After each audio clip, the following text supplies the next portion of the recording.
तो दोस्तों सभी को राधे राधे, जय श्री कृष्ण, हर हर महादेव। क्लास में आप सभी का स्वागत है। अगर आप चैनल पर नए आए हैं तो चैनल को सब्सक्राइब कीजिए और अपने दोस्तों तक शेयर कीजिए।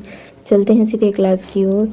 टॉमस मुनरो तथा कैप्टन अलेक्जेंडर रेड भू राजस्व की किस तो यहाँ पर इस क्षेत्र पर थे स्थायी बंदोबस्त, इधर था महलवारी और यहाँ पर था रैयतवारी साउथ में।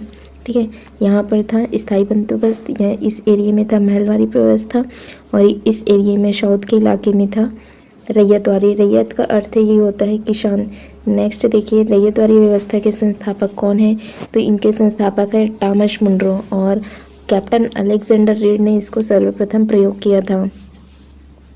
सर्वप्रथम रैयतवारी व्यवस्था लागू करने का श्रेय किसको जाता है? 1792 ईस्वी में कैप्टन अलेक्जेंडर रेड को जाता है। उसने तमिलनाडु में, ठीक है, कहाँ पर? तो ये किए थे 12 महल जनपद तमिलनाडु में सबसे पहले प्रयोग किए थे। टॉमस मुनरो द्वारा वर्ष 1820 ईस्वी में इसे मद्रास के शेष भागों में लागू किया गया था। इस व्यवस्था में रैयत किसान स्वामी भूस्वामी होते थे। ठीक है, रैयत का अर्थ होता है किसान। इसमें क्या होते थे? भूमि के स्वामी होते थे किसान। रैयत जो होते थे, किसान होते थे, वह भूमि को बेचते थे तथा गिरवी रख सकते थे। वे अगर चाहे तो भूमि बेच सकते थे और गिरवी रख सकते थे। रैयत भू राजस्व के भुगतान हेतु स्वयं जिम्मेदार होते थे। किसान भू राजस्व के भुगतान के लिए स्वयं जिम्मेदार थे। रैयतवारी व्यवस्था ब्रिटिश भारतीय भूभाग के सर्वाधिक भूभाग क्षेत्र 51% में विस्तृत थे। ब्रिटिश भारत में प्रचलित अन्य प्रमुख भू राजस्व व्यवस्था स्थायी बंदोबस्त और महलवारी। ठीक है, महलवारी में गांव के जो मुखिया होते थे उनको लगान कर इकट्ठा करने के लिए गांव के प्रमुख को दिया जाता था और रैयतवारी व्यवस्था में सीधे किसानों से लिया जाता था। ठीक, और एक होता था स्थायी बंदोबस्त। ठीक है, तो इस तरह से यहाँ पर था स्थायी बंदोबस्त। यहाँ हमने देखा महलवारी और साउथ में क्या होता था, तो साउथ में होते थे रैयतवारी। ब्रिटिश भारत में संवैधानिक विकास क्रम देखिए। किस अधिनियम के तहत भारत पर ब्रिटिश साम्राज्य का शासन स्थापित किया गया था? यह हुआ था 1858 के तहत। ठीक है, भारत सरकार 1858 के तहत क्या हुआ था? ब्रिटिश साम्राज्य का शासन स्थापित हो गया था। भारत सरकार अधिनियम 1858 की प्रमुख विशेषताएं क्या क्या थी? इस अधिनियम के द्वारा ब्रिटिश ईस्ट इंडिया कंपनी का शासन समाप्त कर दिया गया। 1858 के अधिनियम के तहत ब्रिटिश ईस्ट इंडिया कंपनी का शासन समाप्त कर दिया गया। इस अधिनियम के द्वारा भारत के संचालन का दायित्व ब्रिटिश क्राउन साम्राज्य को सौंप दिया गया और इस अधिनियम के द्वारा गवर्नर जनरल को वायसराय क्राउन का प्रतिनिधि कहा गया। इस अधिनियम के द्वारा बोर्ड ऑफ कंट्रोल एवं कोर्ट ऑफ डायरेक्टर्स को समाप्त कर दिया गया था। फिर नेक्स्ट क्वेश्चन देखिए, बाल विवाह निरोधक अधिनियम खालिस्तान में पारित किया गया। किस वर्ष इसको पारित किया गया था? 1829 में। 1829 में बाल विवाह अधिनियम तत्कालिक वायसराय जो इरविन थे उनके कार्यकाल में इनको पारित किया गया। अन्य प्रचलित नाम इनको शारदा एक्ट के नाम से भी जाना जाता है।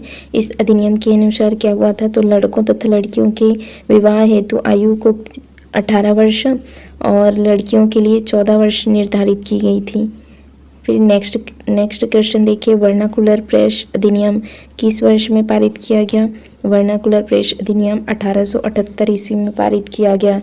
वर्नाकुलर प्रेस अधिनियम 1878 भारत के उस समय वायसराय थे लिंटन के समय में इसको पारित किया गया। इस अधिनियम में पारित होने से जो देशी भाषाएं हैं उनके समाचार पत्रों पर कठोर प्रतिबंध लगा दिए और वर्नाकुलर प्रेस अधिनियम 1882 ईस्वी में भारत के जो वायसराय थे रिपन के कार्यकाल में इसको निरस्त कर दिया गया। ठीक है, वर्नाकुलर प्रेस एक्ट को किसके समय में निरस्त किया था? रिपन के समय में। आर्म्स एक्ट या भारतीय शस्त्र अधिनियम भी वर्ष 1878 में लिंटन के समय में पारित हुआ और इस अधिनियम के द्वारा भारतीयों को क्या किया गया?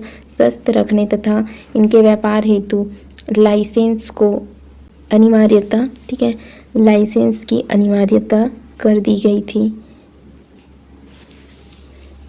भारत सरकार अधिनियम 1935 के बारे में निम्नलिखित कथनों पर विचार कीजिए। यह अधिनियम ब्रिटिश संसद द्वारा अधिनियमित किया गया था। इस अधिनियम को भारत और बर्मा सरकार के लिए भी अलग अलग अधिनियमों में विभाजित किया गया था।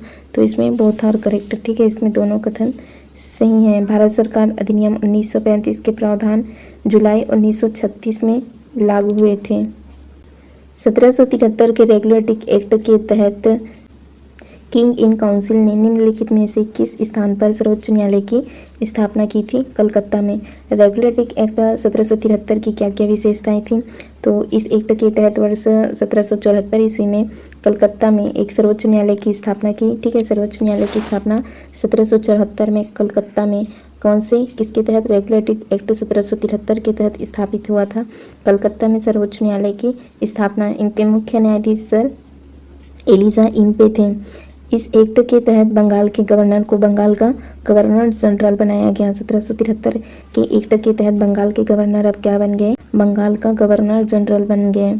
इस एक्ट के तहत ब्रिटिश क्राउन को कोर्ट ऑफ डायरेक्टर के द्वारा कंपनी पर नियंत्रण अधिक क्या हो गया? इनमें सशक्त हो गया। ब्रिटिश भारत में 1873 के चार्टर अधिनियम के अंतर्गत निम्नलिखित में से किस देश के साथ व्यापार पर ईस्ट इंडिया कंपनी का एकाधिकार को समाप्त कर दिया गया? चीन से। चार्टर अधिवेशन 1833 की क्या क्या विशेषताएं रही? इसे देखिए। इस अधिनियम के द्वारा कंपनी के अधिकारों को पुनः 20 वर्षों के लिए बढ़ा दिया गया और इस अधिनियम के द्वारा बंगाल का गवर्नर जनरल भारत का गवर्नर जनरल बना दिया गया। किस एक्ट के तहत? 1833 के अधिनियम के तहत। इस अधिनियम के अंतर्गत चीन के साथ कंपनी के व्यापारिक अधिकार को पूर्ण रूप से समाप्त कर दिया गया। नेक्स्ट क्वेश्चन देखिए। निम्नलिखित में से किस अधिनियम ने कलकत्ता के स्थान पर दिल्ली को ब्रिटिश भारत की राजधानी घोषित की गई थी? ये हुआ था पार्लियामेंटो अधिनियम 1909 के तहत। ठीक है, 1911 में दिल्ली दरबार भराया गया था। पार्लियामेंटो अधिनियम 1909 की विशेषताएं देखिए। इस अधिनियम के द्वारा मुसलमानों हेतु पृथक निर्वाचन मंडल की स्थापना की गई। अन्य प्रचलित नाम इनको भारतीय परिषद अधिनियम 1909 के नाम से भी जाना जाता है। इस अधिनियम के द्वारा बजट पर बहस के साथ साथ पूरक प्रश्न पूछने का अधिकार भी प्राप्त हुआ था। महात्मा गांधी जी ने इस अधिनियम को सर्वस्व नाश करने वाला अधिनियम कहा है। तृतीय दिल्ली दरबार के आयोजन के समय दिसंबर 1911 में दिल्ली को कलकत्ता के स्थान पर ब्रिटिश भारत की राजधानी घोषित किया गया। निम्नलिखित में से किस वर्ष में इंपीरियल लेजिस्लेटिव असेंबली चुनावों में पार्लियामेंटो सुधार के नाम से पृथक निर्वाचन मंडल की शुरुआत की गई थी? भारतीय परिषद अधिनियम 1909 के तहत। ठीक है, भारतीय परिषद अधिनियम 1909 के तहत हुआ था। भारतीय परिषद अधिनियम 1861। इस अधिनियम के द्वारा बम्बई, मद्रास और कलकत्ता में वर्ष 1862 में उच्च न्यायालय की स्थापना ब्रिटिश संसद के द्वारा पारित और भारतीय उच्च न्यायालय अधिनियम 1861 के तहत में हुई थी। भारत सरकार अधिनियम 1919। इस अधिनियम के द्वारा केंद्र में द्विसदनीय व्यवस्थापिका एवं प्रांतों की कार्यपालिका में द्वैत शासन प्रणाली प्रारंभ हुई।